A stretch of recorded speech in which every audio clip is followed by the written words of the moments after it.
Hey everyone, today we will talk about the famous TV actress Aishwarya Sharma and उनकी को actor Ayesha Singh के बारे में। तो 2020 में स्टार प्लस पर एक शो आया था जिसका नाम था गुम है किसी के प्यार में। इसमें 3 एक्टर्स थे जो बहुत ज़्यादा फेमस हो गए थे एंड इसमें 2 मेन फीमेल लीड्स थी। First is Ayesha Singh and दूसरी है ऐश्वर्या शर्मा। एंड जो शो के मेल लीड थे उनका नाम है नील भट्ट। जब शो चल रहा था तो शो के बीच में नील एंड ऐश्वर्या को प्यार हो गया और उसके 1 साल बाद उन दोनों ने शादी कर ली। इनिशियली सब कुछ सही चल रहा था, इन तीनों की एक दूसरे के साथ काफ़ी अच्छी दोस्ती एंड बॉन्डिंग थी। बट जब से नील एंड ऐश्वर्या साथ में आए थे तो इनका ना कॉन्फ्लिक्ट होने लग गया आयशा के साथ। एंड उस टाइम पर इनकी फाइट इतनी ज़्यादा थी कि सेट 2 हिस्सों में डिवाइड हो गया था कि आधे लोग ऐश्वर्या की साइड थे एंड आधे आयशा की साइड। शादी होने के बाद ऐश्वर्या ने वो शो छोड़ दिया था एंड वो खतरों के खिलाड़ी में चली गई। फिर उसके बाद ये बिग बॉस में गई एंड बिग बॉस में भी ऐश्वर्या एंड नील को काफ़ी ज़्यादा फेम मिला। एंड बिग बॉस में आपने ऐश्वर्या को झगड़ा करते हुए तो देखा ही होगा। ऐश्वर्या अपनी एक्टिंग से ज़्यादा अपने गुस्से के लिए जानी जाती हैं। छोटी छोटी चीज़ों पर उन्हें काफ़ी गुस्सा आ जाता है। जो इन्होंने गुम है किसी के प्यार में कैरेक्टर को प्ले किया था वो बेसिकली एक नेगेटिव कैरेक्टर ही था। जब उन्होंने शो को साइन किया था तो उनसे बोला गया था कि 100 एपिसोड्स के बाद ही कैरेक्टर पॉजिटिव लाइन में आ जाएगा। बट धीरे धीरे कैरेक्टर के अलग ही रंग देखने को मिले। कभी कैरेक्टर पॉजिटिव हो जाता था तो कभी नेगेटिव हो जाता था। इंडियन टीवी शो से ना ऑडियंस काफ़ी ज़्यादा कनेक्टेड रहती है एंड मेजरली एजड लोग टीवी सीरियल्स ज़्यादा देखते हैं and they feel really connected.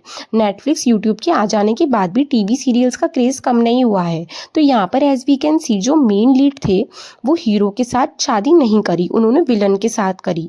तो फैंस ये सारी चीज़ों को एक्सेप्ट नहीं कर पाए। एंड जब नील एंड ऐश्वर्या की शादी की खबर आई तो इसके बाद ऐश्वर्या शर्मा को बहुत ही गंदे तरीके से ट्रोल किया था लोगों ने। लोग एक्सेप्ट ही नहीं कर पा रहे थे कि यहाँ पर हीरो ने विलन को चूज़ किया है एज अ लाइफ पार्टनर। उस टाइम पर शो टॉप पर चल रहा था एंड अनुपमा को टक्कर दे रहा था। इसके बाद कॉन्फ्लिक्ट स्टार्ट हो जाते हैं एक्टर्स के बीच में और जो ऐश्वर्या के साथ उसकी पर्सनल लाइफ में हो रहा था ना वो इफेक्ट कर रहा था उसको मेंटली। और जैसे कि मैंने आपको बोला कि ऐश्वर्या शॉर्ट टेम्पर्ड है, उन्होंने खुद इस बात को एक्सेप्ट किया था कि उन्हें छोटी छोटी बातों पर गुस्सा आ जाता था। इसलिए सेट पर उनके इश्यूज होने लग गए आयशा के साथ। एक्चुअली में इनके बीच में हुआ क्या था I don't know, but it was said कि जब नील एंड ऐश्वर्या साथ आ गए तो उस टाइम क्रिएटर्स ने ऐश्वर्या को ज़्यादा स्क्रीन टाइम देना शुरू किया क्योंकि उस टाइम ऑडियंस एक्सेप्ट ही नहीं कर पा रही थी कि हीरो ने विलन को चूज़ किया है। सो उन्होंने ऐश्वर्या को पॉजिटिव दिखाने की कोशिश की।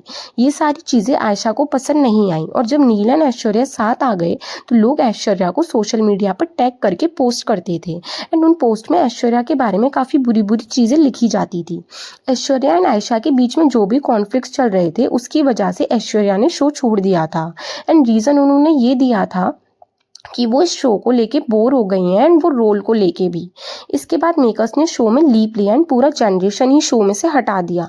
नए एक्टर्स ला दिए गए लेकिन अभी भी कॉन्स्टेंटली ऐश्वर्या को ट्रोल किया जाता है क्योंकि उन्हें पत्रलेखा वाले कैरेक्टर से लोग अलग ही नहीं कर पा रहे हैं। नील एंड ऐश्वर्या दोनों ने बिग बॉस में एंट्री की। जब वहाँ पर हमें उनकी अलग पर्सनैलिटी देखने को मिली उसमें हमने देखा कि जो ऐश्वर्या आए उनके मुँह पे जो आता है वो बोल देती हैं। खुद भी उन्होंने मेंशन किया है कि वो मुँह फट है और जो उनके मुंह में आता है वो बोल देती हैं। कुछ कुछ जगह पर उनका ईगोइस्टिक बिहेवियर भी देखने को मिलता है। जब ऐश्वर्या ने नील दोनों बिग बॉस में थे उन्होंने अपनी रिलेशनशिप को भी टॉक्सिक कहा था और ये चीज़ें 1-2 बार नहीं बल्कि काफ़ी बार हो रही थी एंड सलमान खान ने भी उन्हें काफ़ी समझाया था। एंड जो ट्रोलिंग इनकी शो को लेकर हो रही थी ना अब वो रियलिटी में होने लग गई कि नील कितना लविंग हस्बैंड है, केयरिंग है, जबकि ऐश्वर्या डोमिनेटिंग है। जल्दी ही बट ऐश्वर्या ने अपनी गलती मानी और एक्सेप्ट किया था कि वो कितना एम्बैरेसिंग हुई है उस सब चीज़ों को लेके। वो बेसिकली मॉक करती रहती है नील को।